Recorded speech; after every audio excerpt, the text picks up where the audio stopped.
Hi everyone and welcome to the BREAM Fishing Project. This is the monthly report for June. Thanks for tuning in. It's going to be a big month, but before I get into any of that, I've got to bring on Mr. Brett Geddes. Welcome to the show, mate. June. That puts us at 18 months, doesn't it, Deethy? About. It's been a while. Yeah. So this is a fair few shows in, and it's a pretty important one. It is. It is. With that many shows, mate, you'd think we'd be better at it. Did we tell everyone this is our second go because we've had some issues? Oh, we should tell them. Yeah, we did have a bit of a drama, but, you know, here's what it is. Yeah, well, that's Sometimes podcasting for you. That's just show business, mate. There you go. Yeah. Fair enough. All right. Let's cut the nonsense, mate. I'm going to hit the intros and then we're going to get into some really cool stuff. Can't wait. Welcome to the BREAM Fishing Project. This is where you need to be every Tuesday to find out all the latest tips and tricks to help you target bream on lures. You'll get to hear from some of Australia's elite bream competition anglers and see how they were able to achieve their results in competitions around the country. Now, here's your host, the 2019 Hobie Kayak Fishing World Champion, Andrew Deeth.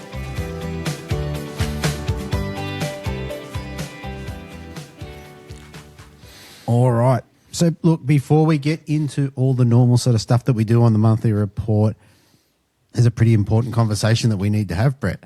And I know you know what's coming. There is. We've talked a little bit about it, but you've been, there's machinations going on, and yeah, let's just rip into it. Yeah. So, basically, I'll say what we're going to do, and then I'll go into the backstory. So, the BREAM Fishing Project, as of today, is going to be the Lure Fishing Project. So change of name. Oh, love it. All so good. Pretty easy. All the branding's going to stay the same, so it'll be recognisable and all that sort of stuff. But what I want to do is double back and talk about why the podcast started and what happened and why it was evolving. So there's a bit of a conversation to be had here. So as anyone that's been around and listened to the show for a while, I've been a very passionate bream angler for a long time, and the podcasting journey started with the Australian Lure Fishing Podcast, and I reached out to Greg to say, how would you like to do a series on big bream? And because I could catch the bream, I was getting the 3 fish in the comps all the time, but I just couldn't land the big one. So I said, do a series, talk to some people. And of course, Greg fired back and said, how about you do it? And that's what happened. We were in the middle of COVID. I was at home, moderately unwell, but managing. And I ordered all the sound gear, and when the Big Bream series was born, that was 6 episodes. I heard them too. Yep, I was aware of them. The Team Doc Lures page. And to be honest, it's something I'm really proud of. I was really obviously new to it, and it was a good time. Reaching out to those guys, I think I said in our practice run for this, that I was nervous. I was sitting on the lounge reaching out to Morgo and I think Paul Malov and Steve Steer. I didn't know Steve. And it's one of those things, you've got to send a message or pick up the phone and call them and ask them if they want to have a chat. And I was really nervous about all that sort of stuff, which is funny in some respects. It is now, but back then it wasn't. Hindsight, 2020 vision. But I remember when it got going, Deethy. I remember, yeah. Yeah, it was big. It was big. And for people to listen to that, back then they had to be part of Team Doc Lures. That was the only, so if you weren't part of Team Doc Lures, you haven't heard it. Yeah. But I'll come back to that. So after producing or recording that series, I always wanted to I wanted to produce a podcast. It's something I wanted to do. That was the basis of it. I wanted to talk to the anglers about how they caught bream so that I could teach myself and, of course, share that information with others, with a broader community. If it was all about me, I would just try and get people's phone numbers and go and talk to them. But the idea is have a conversation and then hopefully teach other people how to catch bream.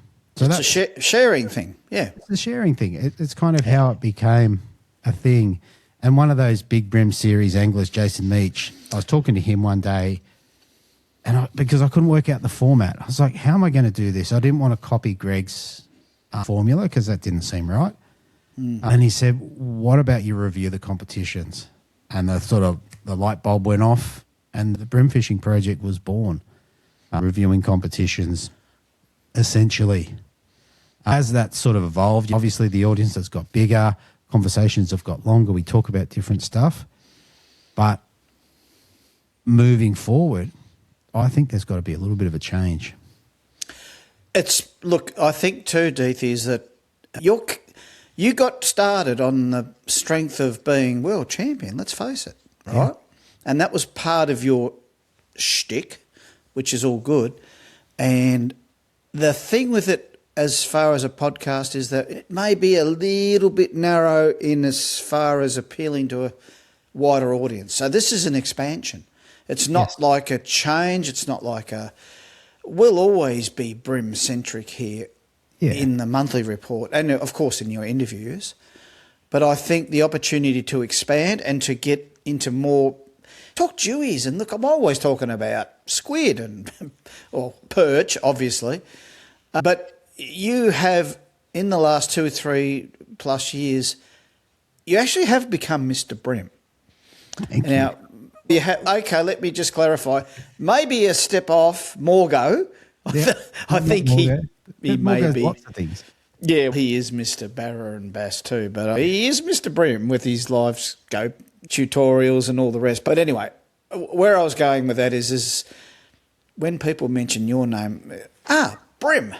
And that's why, going back, I think, would it be 2 and a bit years ago, I contacted you and said, Deethy, I need to get on your show.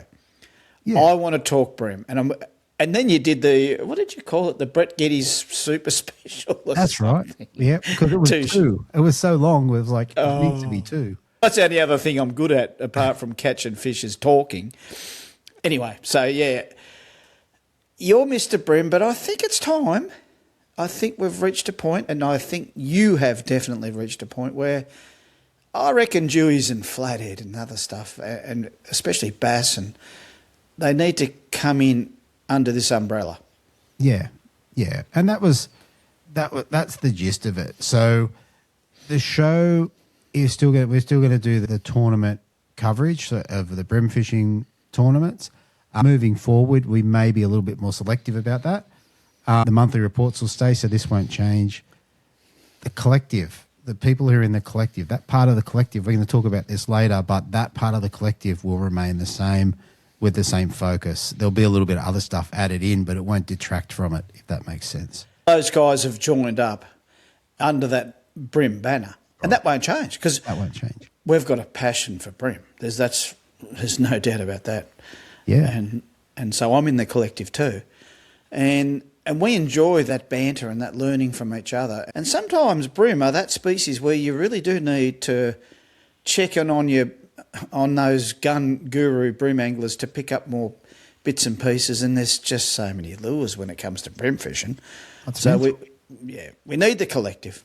We do. Yeah, the collective. And for yourself, I think we've discussed it maybe on the monthly report. You said you didn't ever want to be part of a fishing club or this, that, the other. Never. No, not my thing. Still found a bit of a home in the collective. Oh, I feel like now it's a select family, but it suits me fine. I could never get into... I love fishing a lot, but I think I'm antisociable. I'm turning into a cranky, crusty old fart, Deethy. Is that right? Yes. So I can do the collective. I just can't do all the socialising and the get together and have cups of tea and beer or pots of beer and I don't know. I'm crusty. Go.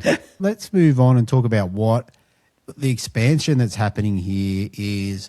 We're not going to do a whole bunch of episodes, but we will do some flathead, bass, mulloway, even trout, or I'm definitely going to do some cod interviews lined up.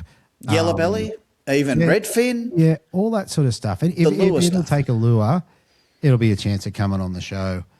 Yeah. And a lot of that, like I'm particularly interested in, I've never caught a Murray cod, and I've got a couple of guests I've been speaking to about that. So I'm keen to get a bit of a heads up before I might go and have a crack at that. Yeah, and even, Deethy, whiting on lure, for instance. Yeah. It's just such a big thing these days. I reckon too, I know we've talked about this at length privately, but sometimes to stay really keen on BREAM, I know this works for me, I've got to branch out and I've got to get really invested into chasing perch and I do me flathead thing. I chase the big dino flats and I spend 2 or 3 months doing that, and that's my thing. And bream are right off the radar. And down here in Victoria, from about November through to end of Feb, nearly, bream get too hard. They're too hard for me. I want easy gets.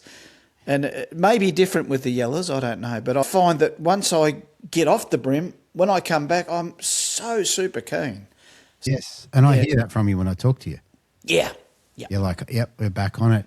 Look, one of the good things, like I really love I like talking to the tournament guys, and the guys know that, well, I expect they know when I talk to them that I enjoy the interview. I enjoy the process of talking to them and all that sort of stuff. But there's one thing that format misses. It misses, there's some phenomenal anglers that'll never, ever fish a competition. And now we've kind of expanded in and have access to that. Good call. Yes. And I guess in terms of numbers, I'm thinking maybe 2 shows or 2 extra shows a month would be about where it's at into species, which could be bream, but non-competition based bream, but it equally could be those other species. Yeah. So I think that's really cool. So I guess it won't be quite like the Australian lure fishing podcast, but it'll be similar in those interviews. And there'll be some extended interviews, which once again we'll come back to. And for the record, I did have a talk to Greg about it and say that's the direction I'm heading in to make sure that he was comfortable with it, and we've had that discussion. So I'm excited to move into, even myself, like I spoke to Simon Cross, who has Crossfire Lures with the Australian Lure Fishing Podcast, and that's one of the best interviews I've ever done. It's a standout interview. And I don't know what number it is because I haven't looked it up, but people can go across there and have a look at it. It's still available.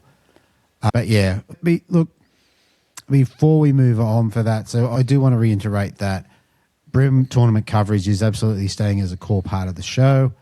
And yeah, there'll just be a couple other bits involved. So yeah. In terms of upcoming content, we've still got a backlog of interviews of tournaments that I've done. You have, quite a few. Some really cool conversations in amongst that and plenty of content. So over the next weeks, months, I think it'll be quite common there'll be 2 shows a week. I'll only guarantee the Tuesday show, but there definitely could be Tuesdays and Fridays or something like that, depending on what happens there. And I've got to get through the editing process. For a bit of catch-up, yeah. For a bit of catch-up. And those guys have taken the time to do the interviews, so I got to get them out. I'm looking forward to it. Yeah, I like hearing them. Yeah, so there's lots of content coming up. Another thing that I wanted to discuss is, as everyone's aware, with the monthly report, we do a video show, but the core concept of why I started the podcast and chose to do it as a podcast rather than a video chat was so people can do it while they walk, while they drive, while they fish, while they can do anything and listen to it. And I think it makes it a little bit more accessible in some respects. So it'll still be predominantly an audio show, but there will be the occasional video, and I do intend to expand the YouTube channel into some other stuff as well. The other thing also with the competition anglers, some guys, they don't want to be on a video. They're happy to have a talk, but they don't want to record video, which is totally up to them. But as far as the monthly report, mate, I love showing me lures off, me hard on soft, and all me homegrown lures. But as far as everyone looking at this ugly head, have a look at it. Geez, I'm getting old, those white whiskers and all that. But seriously, to expand on what you were saying is that most guys I talk to that said, Brett, I was listening to the podcast, awesome. And they're usually driving from home to a fishing event or a daily or a social event, not just a bream comp. And a lot of guys, believe it or not, and gals, one comes to mind, Beth, she listens to the podcast at work and sometimes watches it during a lunch hour. And I've got another mate, he's on a mower most of the time, right on job, puts the earphones on, he's got the podcast going, all the interviews with the anglers. So, yeah, there's a different sort of twist on it all, but it's mainly audio is where you're going, weren't you? Yeah, it's still going to remain that. There's times like I think I did last year for the Open, I think I did a video show with Jamie. I can't remember. There's been a few video ones. Yeah. Yeah, predominantly audio. Then moving forward, the collective. So as everyone knows, the collective is the subscription part where we get together and there's a little bit of extra content. We have a Discord chat, challenges. We have specific lure challenges. Like for this month, we're doing metal blades and Perspex or Lexan blades. And it's just a community. And that surprised me how much that's become a community. So that will still remain the main core of the collective. But I am going to produce a more entry-level part of the collective, which is basically the best way I can describe it is listen only. So with that, people will come on. I think it'll be around the $9.99. I think that's what we'll be at per month. Yep. And there'll be some extra content. When I do the angler profiles, there should be extended interviews and that sort of stuff. So it's basically just a little bit of extra content for anyone that appreciates the show, wants to show a little bit extra support, but in return for that gets a little bit more content or a little bit of deeper conversations maybe. Yeah. That'll be available from people as of the launch of this show. One thing that's exciting is I did speak to Greg and the Big Bream show, the Big Bream series. I'll be releasing that every 2 weeks over the next sort of 12 weeks. So there's 6 really good interviews from a couple of years ago. So I think that'll be quite interesting for people to hear where things were back. I think I did it in 22 maybe. Yes, 22. It was about July 22. And now this will test your memory. Remember who the people are? We've got Steve Steer, Steve Morgan. Yeah, there'd be Morgan, yeah. Who else would there Paul Malov. Oh, Paul Malov way back, yeah. Callum Dow. Chris Hickson? No. Okay. Jason Meach. Gave me the idea for the show. That was a cracking interview. First interview I ever did. Once again, so nervous. And then Dr. Dylan Vandermeulen, he was a marine scientist. We talked about all things scientific about bream, which was something that interested me. I'm like, who could I talk to? And I think I reached out to the DPI and they put me onto him. Yeah, grouse. So that's something for people to look forward to. I think for a couple of months, that would be worth the price of entry. So I think that probably covers it. The rest of the collective will remain the same. We'll still have the Discords, the challenges, the Zooms, a community sort of discussion, and as a group, trying to learn as a group, which I think is happening all the time in the collective. I think the other day they were talking about leaders and who likes this, who doesn't like this, that one, and I don't know. I think it's really healthy to have those discussions. The collective is good fun. This is what I've found, is that we talk about things like shine away. Okay, so a lot of people say, shine a what? And so that come up through the collective, and it was a really interesting talking point, who uses it and who's proved it and who hasn't. But also, apart from that, is when someone says, I've been using baby vibes, within the 100 people, the collective's quite expansive, and it grows and it drops off here and there, but it's a very healthy number of people. And then someone will say, Brett, how do you fish the baby vibe? And I'll go into detail of that. And so we share that amongst 100 of us. Yeah. And I can do the same. Like I'll say, all right, I'm not really... Carl's ID cranks, I've just got some. Now I need to know how to use them. And we share and bounce and talk about stuff like that. So it's a good thing to get involved with. If you thought you knew it all, and I'm not saying I'm one of them, but I thought I knew a lot. And I'm starting to realise it's good fun. It really is. And look, some of the interesting things, like we've had a bunch of sponsors over the way from Hurricane, Shimano, Daiwa. What about this? Yeah. How about this? Force that came from Rick. Yeah. Force Lures. And of course, Pro Lure. Now, in one of the Pro Lure, we did a soft plastic prawn challenge, but it was the same time the hybrid shrimp came out. Yeah. Now, they were good enough to supply us with a bunch of those, which we're able to distribute to a portion of the members. But one of the first things that came out of that, we had a Discord chat, and I think it was Leon, but it might have been Pat, said, I got the replaceable legs. Yeah. And started using those as a lure themselves and catching fish just on the legs. Yeah, I reckon that was Leon. It might have been Leon. Yeah, Or and both of them, but they'd yeah, just Leon. been released. So they were maybe the first, maybe not the first, but around that sort of time frame to get into that. And they're still doing it. Yeah, yeah, So, yeah, it was very cool. yeah. All right, mate, I think that covers the change. I think I covered off the thumbnails will remain essentially the same. If I do a cod episode, the brim, Bev and the brim, it's got to go. It's going to be placed by Curly the cod or whoever we've got. Yeah. Hard to know. But yes, so you'll be able to identify from the thumbnail straight up if it's a flathead episode or whatever, because I'll put a flathead head there. Very good. Edwina the estuary perch.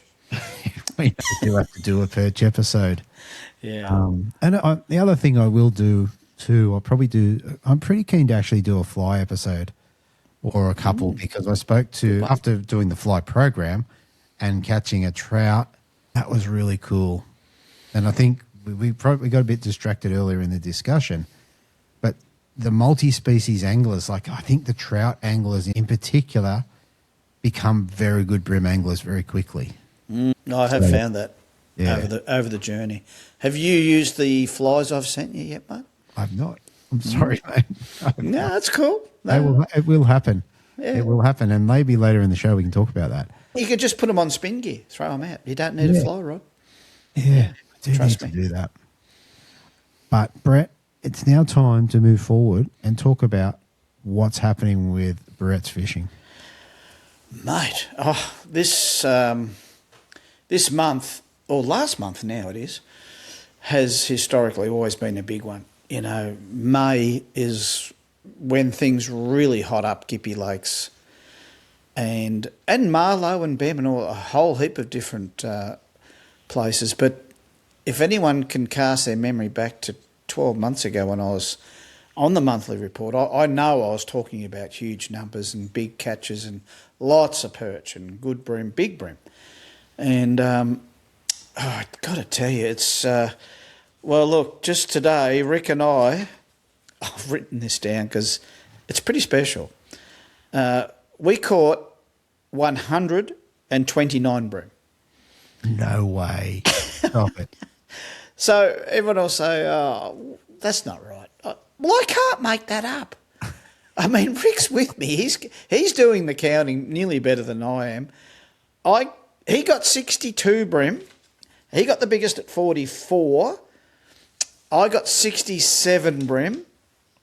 And by the way, Rick also got a couple of flats and a couple of dusky flats, small ones, and a tailor. I reckon 70% of them, Deethy, come on a baby vibe. Really? Okay. Yes. We've got to dive into this. Yeah. Let's start with colour. Okay. So my baby vibe was initially the black one with the orangey belly. Okay. What do they call that? Is that the... Orangey belly or gold belly? Or goldie belly, sorry. Yeah. I think they call it the muscle colour. The muscle colour. It is, because Rick told me that. Yes, Yeah. You've jogged me memory. But then I swapped to a really old baby vibe that was, I don't know the colour's name. It was stripy and it's got a little coloured eye on it. And he said, oh, Brett, that's an old one. Where'd you get that from? You can't buy them now. I said, oh, Brian Lazaro gave me this in his package that he donated a whole heap of lures. I don't know what it is, but bloody hell, it works. Yeah, right. And so Rick had the cockle colour on pretty much. I like the cockle colour. Yeah, that was good. So technique, this is the important part. We were fishing extremely shallow water, like a foot, maybe 4 and 5 foot at best, but most of it we were targeting quite shallow and sandy bottom. So it's Holland's Landing where we were, and we went out from the entrance of Holland's and we went way out into the lake. And I'm talking 300 and 400 metres out from the entrance. Okay. And we were sounding big mobs of small fish, and we caught them, not a problem. That was a fish cast. They were like 20s to 28s, odd 30. But then I said to Rick, come on, we've got to move on. We've got to try and find a couple of bigger trucky models. And we went out wider, and that happened. Yeah, we got them to 37, 38s, and Okay. I got a 38 and a half, but he got a cracking 44. Outside that, there wasn't a lot of really big bream, which Holland is known for. And people often say, oh, Brett, you count all the little ones. And I say, bloody oath I do. It's not my fault they're little. Scrub up. Anyway, so, yeah, I do. I count the lot. But in fairness, Deethy, and you've pointed this out to me another time, you've said, there's not many little fish in Gippy Lakes. Yep. And it was a big day. It was fantastic. And I don't take it for granted. And as I keep saying, I'm only as good as the fish that are there. Yeah, sure, I'm catching them, but I'm putting a big day in. Yeah. I'm putting 5 and 6, 7 hours in sometimes. And I've fished 84 days this year. So I'd want to know where they are and how to catch them. You know what I'm getting at? Yeah. I put it in perspective. And, there are long days, and I'm retired, so I can do it. And Rick's retired, and we team up together and we feed off each other. And so for the year so far, I've caught 542 bream. Mm-hmm. I've caught 1,012 perch, 90 flats, and some of those flats were big into the 80s, and I don't know, I might have got 1 or 2 in the 90s. And this is the best part, 104 bass. I know. Yeah, it's not bass and not normally your go-to down that way. Oh, well, they are up in the rivers, but I've been getting them the last 2-3 months out in Lake Wellington. And I don't expect to see them there. And there have been some trucky ones, 48s and 49s. And so, yeah, that's a lot of fish. And I do update my diary every couple of 3 days, whatever. And so this has been a thing for me. This is how I do it. I love documenting that. I don't do so much moon phases, and I don't do barometer and all that. I just like to keep on track with how many, where it was, who I was with, maybe a flood mentioned here or there or whatever. But when I've done that now for 25 years, I can look back and say, what was I doing in May in 2004? And it's really valuable. Fantastic. Yeah, that's crazy. But not only that, I think you had a moment with one Steve Morgan where you went, if I tell you mine, will you show me yours? Yeah, no, I always thought his would be bigger. He's the guru. It's got to be bigger. So what happened the other night? I think you were talking to him for a couple of hours that day at some point. You might have even done an interview. Yeah, we did the ABT interviews. So I'm watching telly. I think it might have even been the front bar of the footy show. And I'm nearly comatose, half asleep, one eye open. And then my phone went ping, and I thought, this could be fishy. Or it could be someone. Morgo? What's Morgo doing? And he sent me out of the blue. It was pretty cool. Oh, Bretto, how you going, mate? Here's my fishing diary. Here's my latest stats and what I've caught. And I thought, this is pretty cool. So I was bolt upright. Now I've got 2 eyes open. And I'm scrolling through all his stuff. And he's got tarpon in there, Deethy. He's got brown trout, and there's like all these bream and flathead and bass and barra. And I said, geez, that's interesting. I said, geez, I'll have to send him my stuff, surely. So I'm poking around on my phone trying to get all my stats. And I send it off to him with, pretty much it's just what I've just told you then with my stats. And he got back to me and he said, friggin' hell, you catch a lot of perch, man. And then I went back a couple of messages later. I said, I've got a hopeless addiction. It doesn't look like stopping anytime soon. But it's interesting that he takes on board that keeping a diary. I reckon it's an important thing. If people did it, and if people were more tuned into actually counting every fish they get for the day, because a lot of guys I talk to, I'll say, how many did you get? I got about a dozen. Or it was a pretty good day. But other guys I fish with, they say the same thing. But I've been counting for them and they don't know. And it's more like 24 fish or 27. Right. And they've said 12. Or sometimes it's the other way. I've caught over 30, Brett. No, you haven't. You've caught 19. I've been keeping count. But that's pretty rare. It's normally the other way around. You just forget to count. And I'm usually, I've had a fantastic day, and I go, I've only caught 7. Yeah. But I take photos of all the legals, my phone is full of just shots. They're not glamour shots. They're just a shot of the fish. It could be on the deck. It could be in the net. It could be in my hand. It's a record. It's a record. So at the end of the day, I can count back, and occasionally you take a double. So as long as the timestamps are right, you can go, yep, I caught 12 today. a couple of weeks ago when I'd had a rough week, I was able to go, I caught 15 over the last 5, or 16 over the last 5 days, and then I caught 15 today. Yeah. So it's cool. Yeah. What about the time I think I rang you, and I reckon, mate, it worked in reverse. You often ring me and I catch. The other day you rang and I got 3 bream in 18 minutes, wasn't it? Yeah, something like that. Something like that. But the other day I rang you and I reckon you were on 19 bream or something. Yeah, we smashed them the other day. You were whacking them. Yeah, we were getting into them. And, Yeah. and I always think, like, you guys get a lot of bream down there, and a lot of fish. But if you listen to these guys that are at the top of the tournament thing and you go, how many fish did you get? They're saying, 30 or 40. And then you watch Morgo's live stream, you go, yeah, probably did. Oh, he definitely does. So- yeah. Yeah, well, that's 6 hours recorded live stream. Yeah. That's right. That's right. Yeah. I know these guys watch that whole thing, which is amazing. So Oh, I get glued to it, yes. Oh, it's amazing stuff. It's a really learning curve, that live scope stuff. And for him he switches that live scope round and he casts the 3 bream, and with a couple of retrieves, he doesn't get a result and he just goes, meh, move on.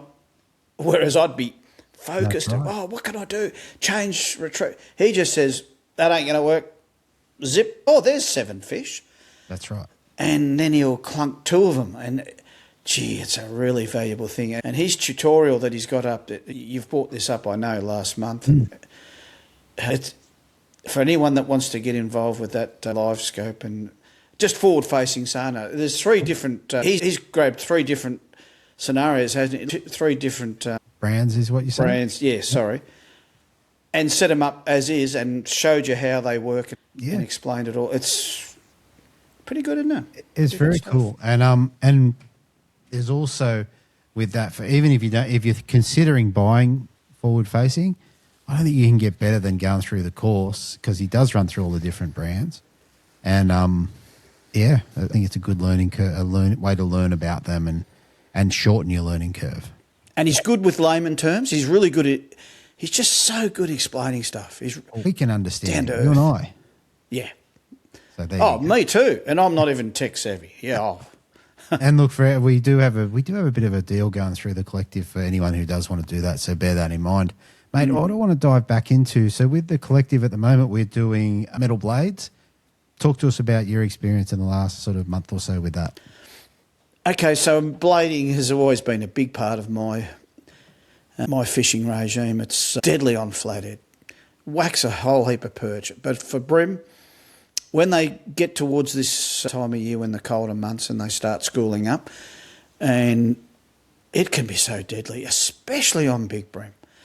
And so, when it was part of the challenge, you brought it up, and you're the one that puts the challenge up and tells us what we're doing as 100 of us in the collective. And when you said blades, I said, woohoo, this is easy.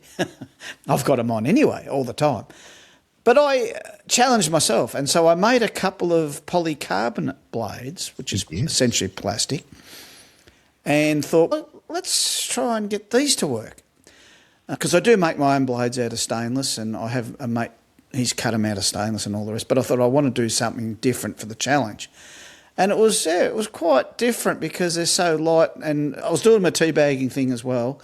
What I found was, because they were so light, even though I weighted them the same as the stainless steel ones, they just drifted down a lot slower.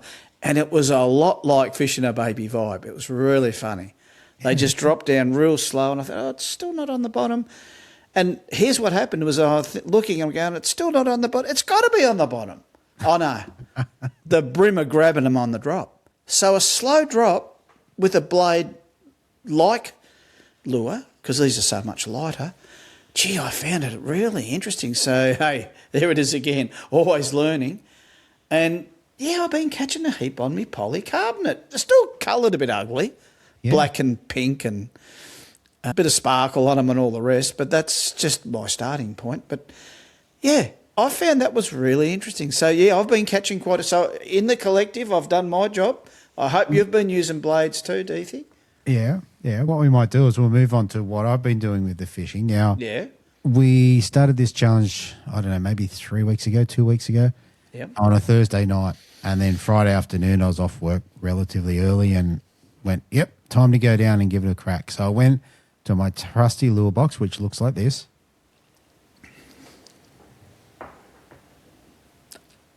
Look at that bad boy. Something like that. That's and, great. and pulled out a blade and put a couple of hooks on it. And what it was a black ZX? VX. VX. Yes. Okay. Black VX, one with the black and the orange dots, put a couple of hooks on it. 40 mil down the Georges River. And that was the day I was talking to you. And it was just, I think the first cast, I dropped it down and got a fish. So just cast out, we're in the deep, 4 or 5 meters of water, down, hits the bottom, loads up. And you're like, I forgot about blades. Yeah. Yeah, you're So, right. so I was talking to you, and in that day, I can't remember. I could probably look it up. I got 10 legals in a couple of hours. Yeah. For a 3-fish bag of about maybe 1.8 kilos. So, not big bag, but solid. Were you casting them out of ways, or were you dropping them pretty much because it's deep water? Yeah. No, I was hoying them out. Okay. Yeah, and I was fishing. I was fishing a current line in particular. I still had all my sounders on and all that sort of stuff, but I could see the water, the way the water was churning. You could go, okay, it's dropping down into deeper water there. And in that area, actually, I couldn't see them on the sounder. I did scan over the top, looking for them, couldn't see them, thought I'm going to have a cast, and the fish were obviously there. Yeah, right. It was pretty cool. Could you see your lure? I don't think I was running the forward facing at that point. Oh, okay. So I'd just gone over it with down scan and side okay. scan. Yep. And like I said, I couldn't see them in that area, but I could see structure. I could see there's stuff on the bottom. But, mate, in terms of my fishing, that's not the big news. Oh, there is some big news. I know where this is going. Something's happened. Something has happened. It's big. I came to the realisation about 3 to 4 weeks ago, maybe when I had the week off, I can't remember. I've got a grandson, my eldest grandson, Kai, he's 6. And he's caught a couple of fish, but that's it. He's 6 years old. I went, okay, it's not very good. I've got a bunch of people around me who are, let's just say they're not fishermen or not very experienced fishermen. And I've just found taking them out in the kayak's been quite challenging. Yeah. So with that in mind, I talked to a few people and I decided to buy a boat. Go you, good thing. Yeah. Yeah. So with a bit of discussion with probably a lot with Jason Meach and a few other guys, I went looking for either a Hornet Trophy or a Stacer Bass Elite. Yep. A frustrating process. Like I found a Bass Elite, reached out to them, and yeah, it's good. It was the right price. It was a freshwater boat, so that was pretty cool. Yep. And then it went south, didn't it? And then they're like, actually, we've changed our mind. We're not going to sell it. You were you were ringing and so excited. I'm going. It's going to be a 5-hour drive, but who cares? That's it. Yeah, I can't remember where that one was. Tamworth? Anyway, Tamworth. Yeah, I've never been to Tamworth. Might as well go up there and pick up a boat. What could go wrong? Anyway, I got onto old mate Charlie. He was up at Southwest Rocks and he had a little boat up there in his garage. Beautiful little 4-meter Hornet. Really good condition. 25 Honda on the back. I reached out to Charlie and when I did the commentating for the Oz Open, that day the plan was go and do the commentating, drive up to Port Macquarie, stay overnight, pick the boat up at Southwest Rocks and drive home. Anyway, actually it was supposed to happen the day before. I explained to Charlie that I'm not experienced. I've fished a lot, but not very experienced with boats. And I said, tell me about the wheel bearings on this, because if this turns south, I can't fix it. Not on the side of the road. Yeah. In a few months, I'll know how to do it, but right now, can't do it. Yeah. And he went, it's all good. It's all good. And he rang me up the next day and he's like, actually, it's not all good. You can't come tomorrow because we got to get it. That's right. So, mate, true to his word, good man. He paid someone to fix him up. I can't get better than that. So I drove it out of Southwest Rocks with new wheel bearings. So that was the first win. Then the motor hadn't been started for a while, so I didn't actually start it. So I got it home and we got it started. I'm like, oh, it's a bit rough. Yeah. So we took it out, took it for a run. I'm like, this is not right. So I took it to a mate who had a look at it and made it run a little bit better. So it was a little bit better.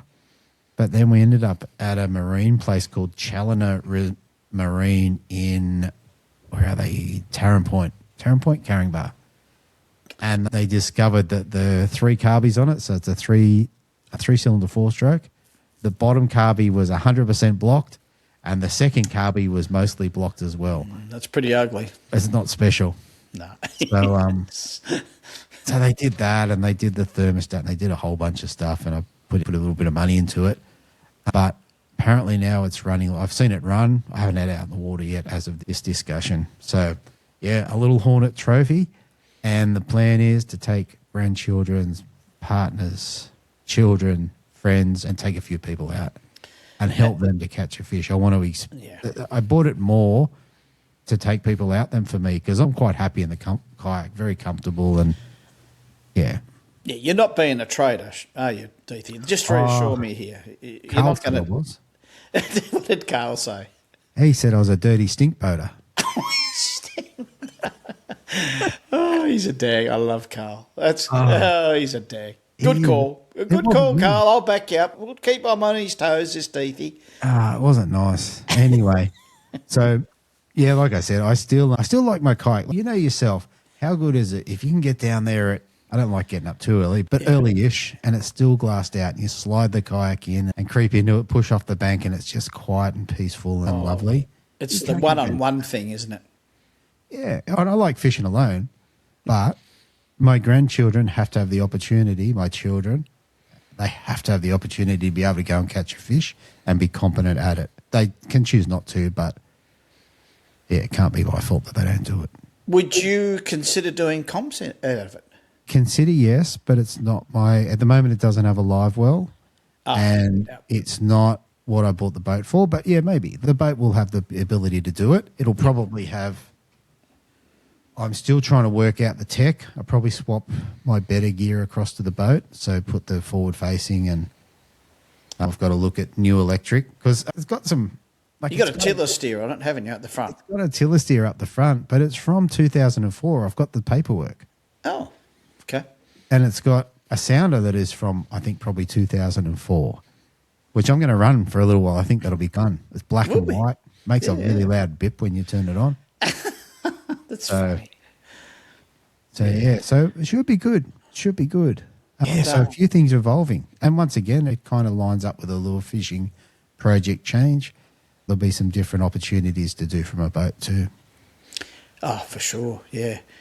It's always nice too, Deethy, when you see the weather maps and you look and you think, oh, it's going to be 15 Ks all day. It's not too bad. It's not that good. But in a boat, it is good. That's fine. I was going to say, you don't feel it as much. Yeah. And if you got tired and all that stuff, you can just say, well, I'll make this day an easy one. I'll take the boat. That's right. And with age, I'm starting to find too, I can see there's a day coming. It's not there yet, but I reckon at some point I'll be saying, I'll keep the kayak for the good days, and I'm glad I've got a boat now. So I'm trying to avoid that day. And I do believe the more exercise I do, and it's such a benefit for me, it's a big win-win. Even today, I fish, probably 15 Ks pedal, and a lot of it was in current and against wind, so you're pedaling all day. So, yeah, keep your kayak going, Deethy. I can see now we're not going to lose you out of the kayak, that's for sure. No, having said that, if the boat doesn't get used, it won't stay. It's something that has to get used. Otherwise, it'll be part of history rather than what's happening. In other sessions, so I've had a couple of good sessions on the Georges. The Baby Vibe has been very good. I tried the new colours that came out. There was the Ghost Gill Brown, the greeny colour one. I've seen them. The Ghost Gill Brown was my pick. That was the one that I liked the most out of the new colours. It really got them. So, have you weighted them already? Yep. I nearly always weight them. Whenever I get the atomic sticky weights, that's what I use. There's a bit of super glue gel, and that, I guess I'm fishing a lot of deep water, but it just gets it down quicker, and it doesn't seem to detract from. I think you get more fish. I think with more weight, you get more fish. And you leave both trebs on? Yes. Doesn't foul up on the front one? No, sometimes it definitely does. But I prefer, to be fair, they come rigged and unrigged. I actually prefer to rig my own. I'd rather That's right. I'd rather put two 16s on it, or maybe a 16 on the front and a 14 on the back. Yeah. Whereas you have a different opinion of this. Oh, yeah, I'd only ever fish a back treble out of the box. I'll leave that treble on. When I know I'm fishing sandy bottom or whatever, but if I'm fishing a bit of structure, rocky stuff or tree roots and stuff, I'll put a double on the back. But, yeah, I have put two doubles on, front and back. Double? Yeah, I have. It's a quaddie. A quaddie. But a double, I think the double's got a nice ring, but yes. Yeah, no, but I find just one hook at the back, its hookup rate's phenomenal. Thing I find with blacks is they hit baby vibes more than once. You can go tap, clunk, push, and then whop. They're really... it's not like a blade. I think they must feel weight with the blade and go clunk, oh, and not happy. Not always. Sometimes they're really good. But that baby vibe, it gets a lot of what I could say clunkage. Yeah. The way you described it, it sounded a little bit like a Batman cartoon book. That's Like right. a comic The book. pow. A pow, back, whop. That's So- true. Yeah, but I just wonder too, Deethy, when you put lead on the front or weight, does it vibe a hell of a lot more? You would notice it vibing more. I don't think it changes it much at all. Okay. Yeah, I did fish it Interesting. when Adam first gave them to me. I don't know how when it was like 4 or 5 years ago, 6 years ago, and said, "Can you go and try and catch some fish on this?" Yeah. Fishing Captain Cook Bridge.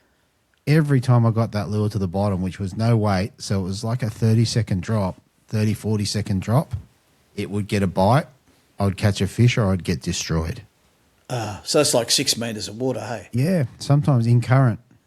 Ooh.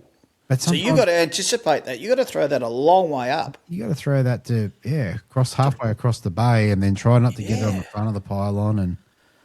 But if you got it down there, it just got hit, and I got some great fish. You'd get flatty, bycatch, and dewies. Yeah, flat. Yeah, I've caught dewies on the baby vibe. I dropped one the other day. I dropped one on 3 pounds straight through.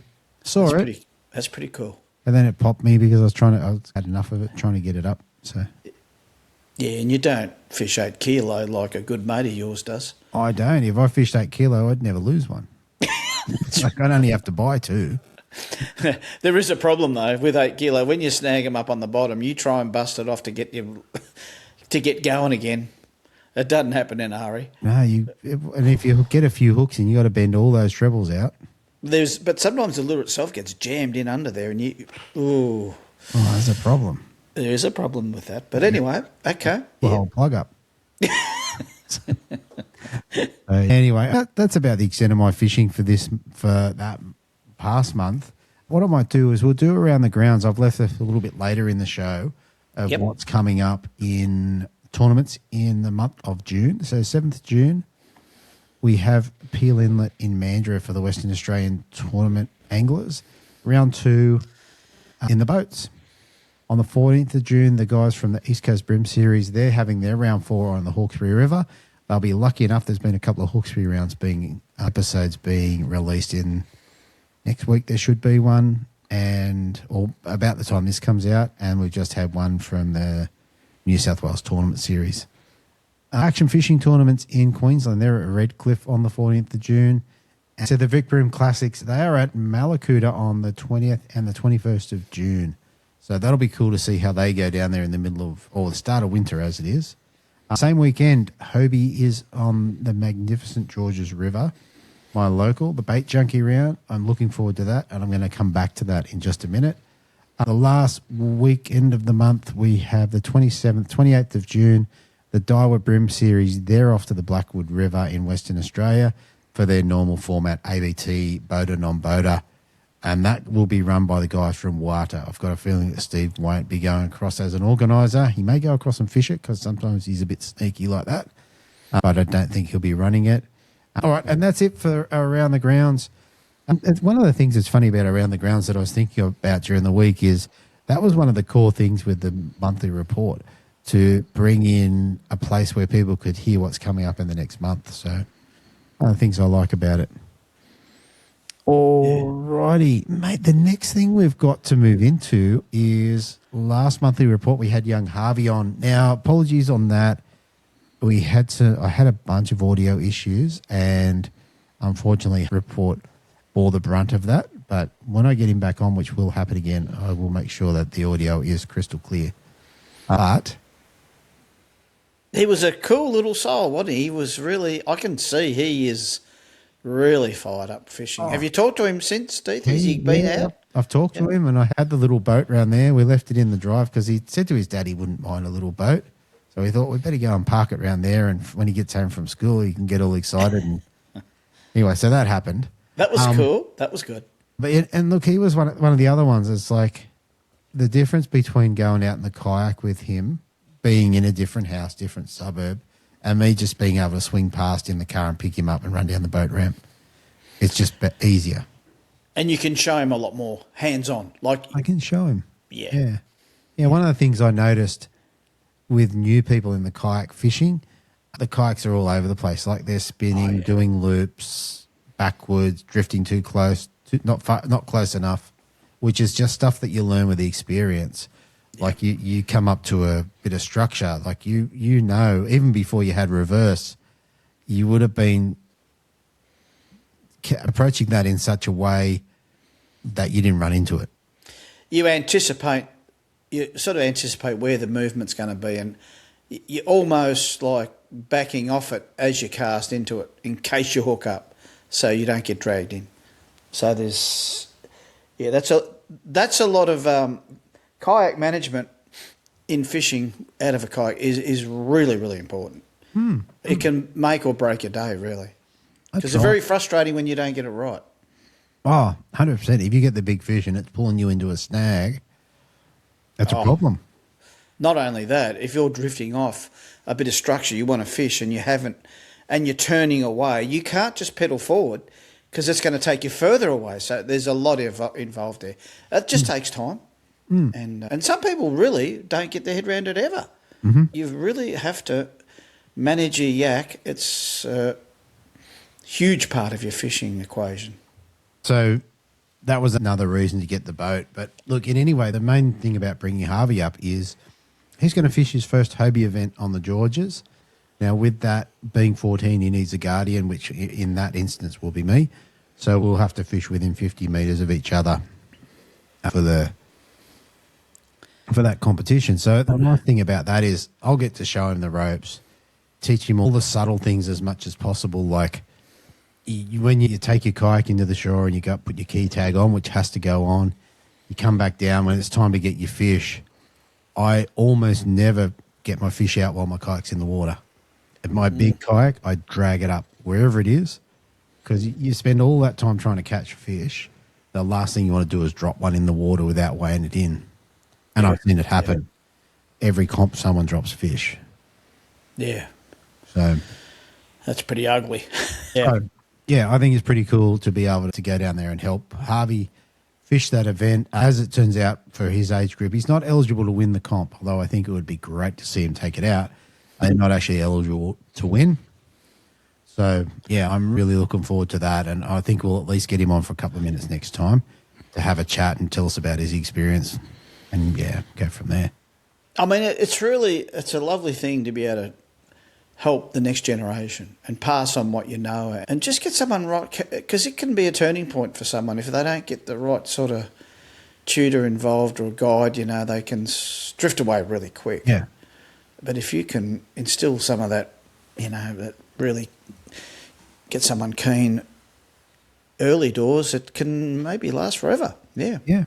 Yeah. And one of the things he had a little thing happen. He was out fishing. And I don't know what happened, but he ended up dropping his spool over the side. So the spool came off the reel, ended up in the water, ended up losing it. So I'm not quite sure how that happened, but it did. No, that's a bit ugly. So he went up to see Adam at fishing.com.au and said, yeah, I've done this. I'm going to need to get a new reel. And Adam's like, just hang on a minute. I got the Daiwa rep coming in here. So it was a Daiwa reel. And the Daiwa guy came in. He went, we probably got one of those lying around or something along those lines. So in essence, it just sorted him out. How good that? It's 14 years old. He doesn't have the money to buy Beautiful. Yeah, I'm sure his parents do, but that's not the point. Yeah. But I just thought that was really cool. And you'll never lose another one. No. See, it's a learning thing. It's like you've lost stuff over the side, I'm sure. Oh, yeah, I've lost stuff. Yeah, I've definitely lost stuff. I go, where's my pliers? Yeah.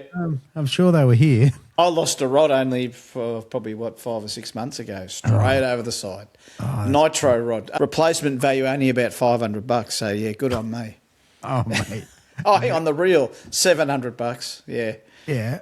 Oh, new line, there's another $50. That's right. That's right. One of the funniest ones I've done is pull a lure out of a flathead and the flathead snapped it off and then just throw it over the side like you normally do when it's attached to the line and just go, it's gone. Just watch it float away.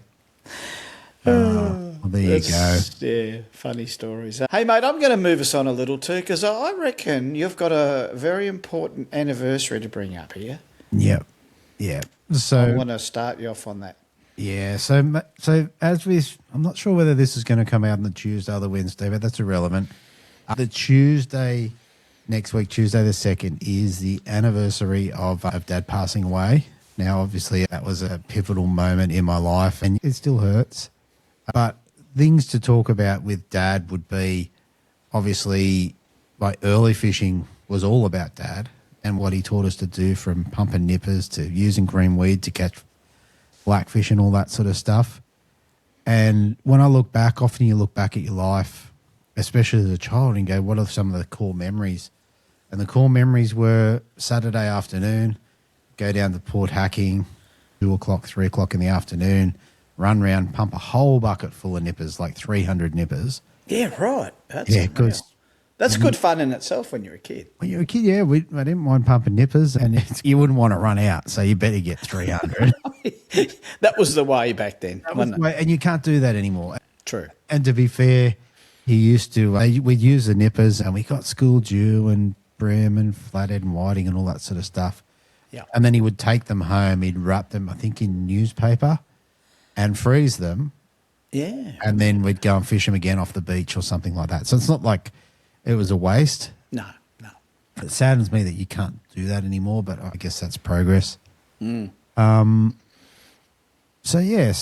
it just, I couldn't let that anniversary go without making mention of it. I was a bit saddened during the week because if I had have owned this boat that I just bought, a little Hornet, 5 years ago, it would have been something I could have put Dad on and we could have gone fishing on it. So that's a bit sad. So yeah, just wanted to bring that up. Yeah, I've also faced that grief too, nearly coming up to 12 months. And I find as an older gentleman, old fart, you become more emotional. And it's not that it hurts me today, but I reckon you can relate to this, Deethy. You just feel the loss, you feel the hole. It's never filled. Yeah. It's one of those things in reflection. I look back and I say, that ain't ever going to be filled, but it doesn't matter who. And it's made me a better father, I hope, in the sense that I've let my son be more of who he is. I've tried less to push and direct and to manipulate, if you like, not in a bad way, but I just thought, let that boy be who he is. And that development of his own being has been a great thing as a father. It's really, you got to guide him. At times you got to grab him and by the scruff of the neck and say, what the flip me jip, what were you doing there? But you explain to him that you still love them, but you don't always love what they're doing. That's right. So that's just how it is. And I could see that my dad, he was not particularly good at that. He was more gruff, but that was old school. That was like the 70s and through the 80s and whatnot. Dads were a different creature back then. They were into the biffing, bopping and hitting you and whacking you. I remember him telling me, you are nothing but a no frickin' oper. And I would go, oh, jeepers, that's not too flash. I don't want to be that. But I knew he loved me. Like, to say that means you're invested in yourself. Like, if you really didn't care, you wouldn't say anything to him. That's right. So I knew he loved me. So even though it hurt me to the core, I thought, he loves me. But he's doing it in a gruff way. But, okay, so if he said that to you, did that make you then go, jeepers creepers, I better pick up my socks. I better do something. I don't want to be a no-hoper. Was that the effect or not?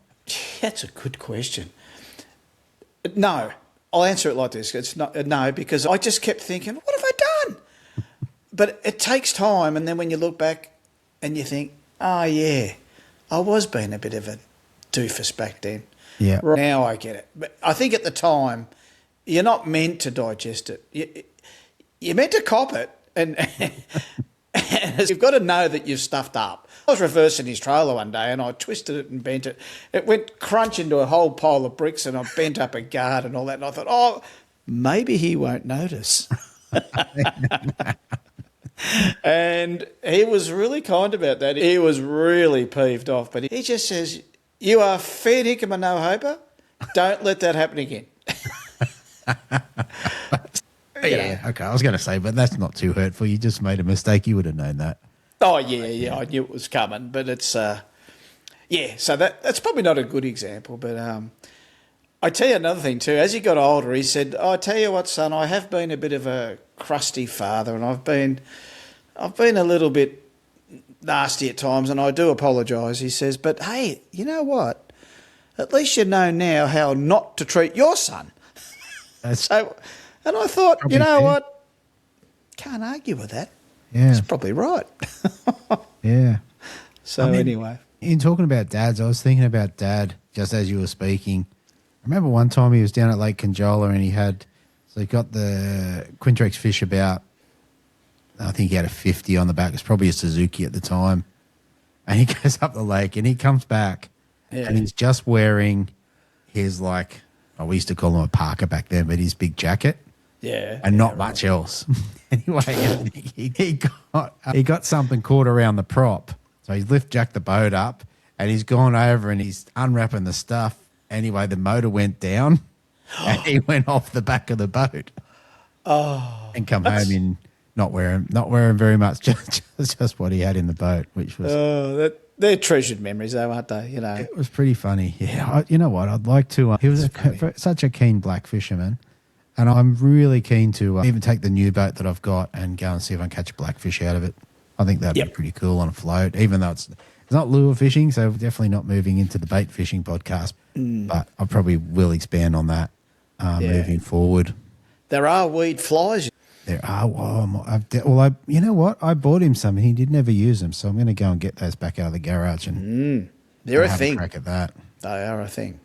So, mate, I reckon we've pretty much come to an end here. All I want to do is say, look, I'm excited about the changes. There's cool things happening. There's a few new avenues that we can get into. Definitely if someone's got a guest, competition-based, not competition, that they want me to have a talk to, definitely let's reach out and we'll try and get those interviews done and uploaded. Definitely, I want to thank the listeners over the last 3.5 years now and then a bit further back with the other stuff I've done. For sure. Yeah, there's been support across all the time. There's almost not a day goes by where I don't speak to someone or message someone that has only come about through the podcast. So yeah, that's big change in my life.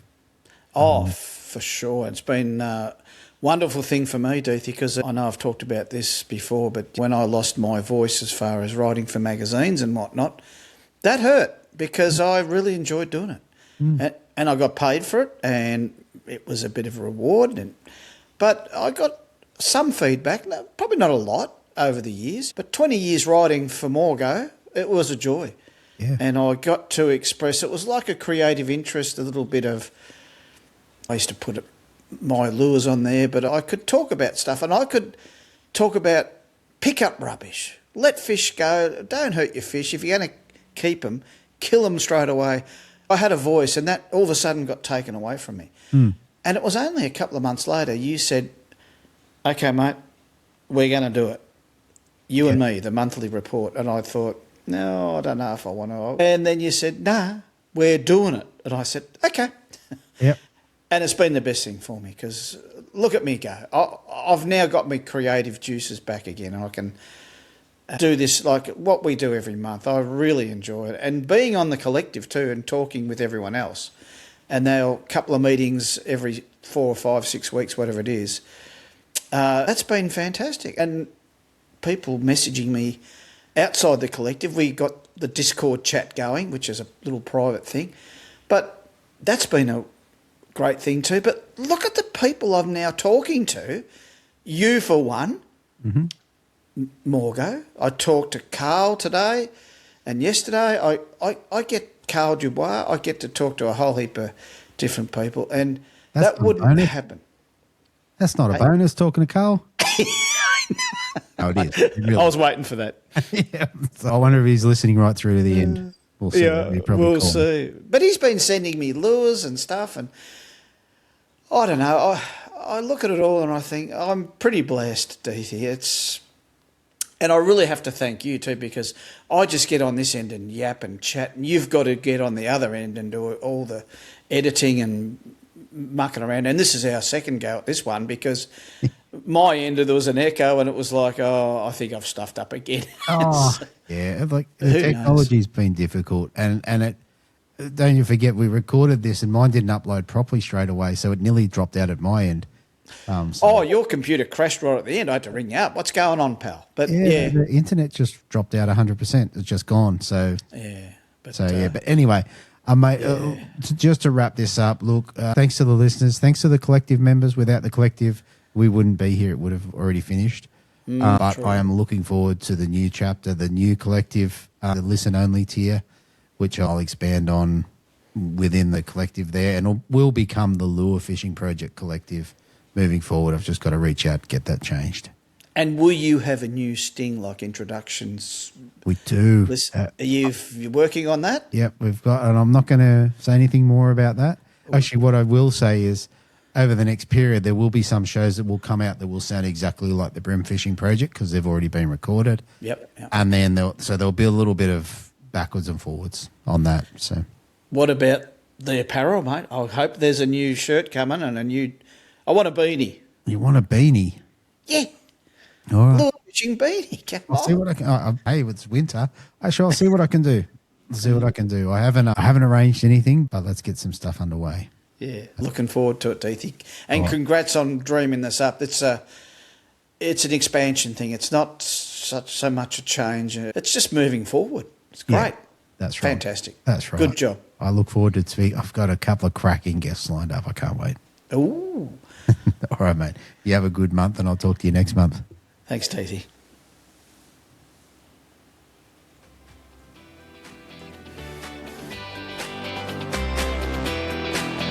Thanks for listening. Hopefully you were informed, inspired and entertained. If you were able to learn something or just enjoyed listening, please consider subscribing and rate us on your favourite podcasting platform.